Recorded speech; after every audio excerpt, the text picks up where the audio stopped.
नमस्कार, जोहार। मेरा नाम है अवंतिका और आप देख रहे the fourth pillar dot news. Jharkhand में जैसे जैसे चुनाव नजदीक आ रहे हैं, राजनीतिक पार्टियों के अंदर अब बहुत से फेरबदल भी देखने को मिल रहे हैं। इसी बीच झारखंड के इकलौते एनसीपी विधायक कमलेश सिंह ने भी राज्य सरकार के प्रति तीखा रुख अपनाया है। कमलेश सिंह ने गठबंधन से समर्थन वापस लेने की बात तक कह दी है। दरअसल बीते कल यानी 9 अक्टूबर को रांची प्रेस क्लब में कमलेश सिंह पत्रकारों को संबोधित कर रहे थे। इसी दौरान विधायक कमलेश सिंह ने राज्य सरकार को अपनी मांग पर चेतावनी देते हुए कहा कि यदि हुसैनाबाद 31 अक्टूबर तक जिला घोषित नहीं हुआ तो वह 31 अक्टूबर के बाद सरकार से समर्थन वापस ले लेंगे। प्रेस कॉन्फ्रेंस में विधायक सिंह ने बताया कि हुसैनाबाद को जिला घोषित करने की मांग को लेकर मुख्यमंत्री हेमंत सोरेन को पहले भी पत्र लिख चुके हैं। विधायक ने कहा कि 2019 विधानसभा चुनाव के बाद उन्होंने मुद्दों पर आधारित समर्थन दिया था, लेकिन सरकार ने कोई वादे पूरे नहीं किए। ऐसे में यूपीए या इंडिया गठबंधन के साथ बने रहने का कोई भी औचित्य नहीं है। बता दें, विधायक कमलेश सिंह पर एनसीपी प्रमुख शरद पवार ने झारखंड विधानसभा में उनके खिलाफ दल बदल की याचिका दाखिल की है। विधायक कमलेश सिंह पर आरोप है कि उन्होंने शरद पवार की पार्टी छोड़कर अजित पवार के गुट में शामिल हो गए। कमलेश सिंह के खिलाफ दल बदल मामले में झारखंड विधानसभा अध्यक्ष को शिकायत की गई है। इस पर 12 अक्टूबर को पहली सुनवाई होगी। इस पर विधायक ने कहा कि उनके खिलाफ झारखंड में 10वीं अनुसूची के तहत अयोग्यता का मामला नहीं बनता है। वे राज्य में अकेले एनसीपी के विधायक हैं। अजीत पवार को महाराष्ट्र, नॉर्थ ईस्ट व झारखंड मिलाकर कुल 50 विधायकों का समर्थन है। ऐसे में असली एनसीपी वही है। इसके अलावा विधायक ने राज्य में बालू माफियाओं पर भी निशाना साधा। राज्य में बालू के कालाबाजारी पर कमलेश सिंह ने राज्य सरकार पर भ्रष्टाचार के गंभीर आरोप लगाए हैं। कमलेश सिंह ने कहा कि राज्य के मुखिया 2 साल में बालू की नीलामी पर कोई ठोस निर्णय नहीं ले सके। आलम यह है कि डेवलपमेंट का कोई काम नहीं हो रहा है।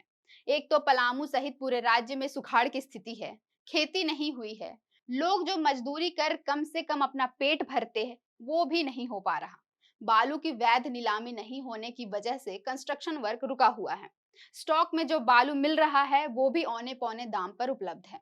पलामू सहित पूरे राज्य में बालू की कालाबाजारी हो रही है। बालू पर सरकार की ओर से निर्णय नहीं लिया जाना बताता है कि सरकार के मुखिया बालू की कालाबाजारी करा अपनी जेब भर रहे हैं। विधायक ने बताया कि उन्होंने बालू के इस राज्यव्यापी समस्या को विधानसभा पटल पर 3 मार्च 2020, 2 मार्च 2021 और 2 अगस्त 2022 को उठाया था। सीएम को पत्र भी लिखकर समाधान कराने का अनुरोध किया जा चुका है।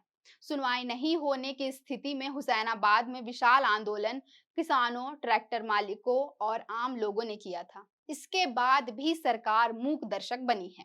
इतना ही नहीं, कमलेश सिंह ने प्रेस कॉन्फ्रेंस में राज्य सरकार और मुख्यमंत्री हेमंत सोरेन पर आरोपों की झड़ी लगा दी। राज्य में बेरोजगारी, सुखाड़, कालाबाजारी, भ्रष्टाचार के कई आरोप लगाए। साथ ही चेतावनी भी दी कि अगर राज्य की विधि व्यवस्था पर सुधार नहीं हुआ तो राज्य की जनता कांग्रेस जेएमएम को चुनाव में सबक सिखाने का काम करेगी। वहीं विधायक कमलेश सिंह के हुसैनाबाद को जिला बनाने की मांग को लेकर सरकार से समर्थन वापसी पर चेतावनी पर झामुमो ने भी जवाब दिया है।